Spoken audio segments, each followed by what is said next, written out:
The intense stare returned to Evan's face. "Evan what?" the boy asked. "Excuse me? What's your last name?" "Smoak." "Like from fire?" "But spelled different." "What's your middle name?" "Danger." "Really?" "No." Nothing. And then the boy gave the faintest grin. Mia looked away to hide her own smile. The elevator dinged its arrival at the 12th floor. "If you're done giving Mr. Danger the 3rd degree," Mia said, mussing Peter's hair and tugging him out after her. Too late, Evan looked down, noticing Mia's drugstore bag still twisting in his fingers. He reached for the doors as they bumped shut, and then he was riding up to the penthouse level with her belongings. Returning them would have to wait. Tonight, he had work to do. He tossed Mia's plastic bag on the kitchen counter and consulted the vodkas neatly arranged in the freezer, settling on the flask-shaped bottle of Jean-Marc XO. Made using 4 varieties of French wheat, the vodka was distilled 9 times, then micro-oxygenated and charcoal filtered. As he poured 2 fingers over ice, he noticed that a box of Band-Aids had partially slid out from Mia's drugstore bag onto the counter. Muppet-themed, of course. The gaudy colors, so out of place against the gray slab and stainless steels, leapt out at Evan. He found something unsettling about the day-glow oranges and vibrant greens, though he could not put a name to the feeling.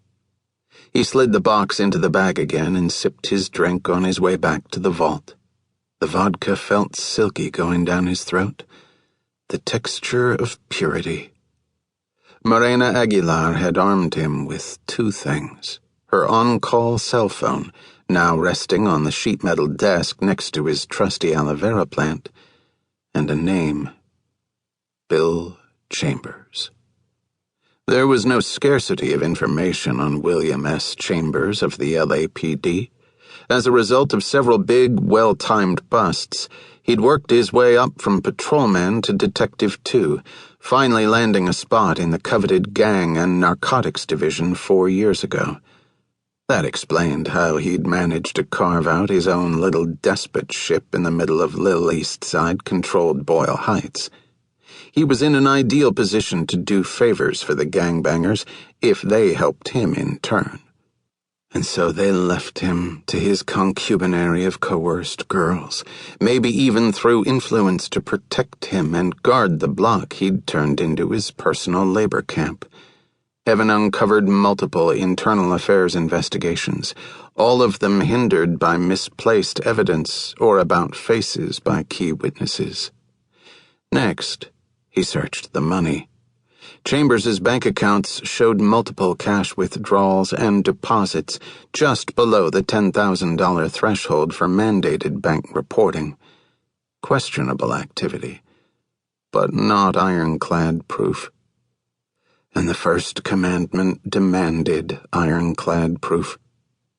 Evan picked up Morena's on-call cell, a crappy plastic unit with a smudged screen, as light as a toy phone. It was a disposable model out of Mexico. When he thumbed up the text message history, he felt a sudden drop in the temperature of the vault, a coolness at the back of his neck.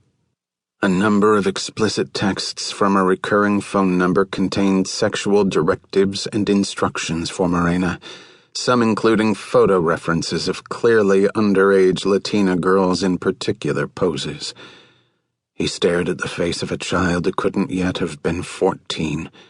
Her features were leached of affect, the dead, red-rimmed eyes wholly detached from her body and what it was doing.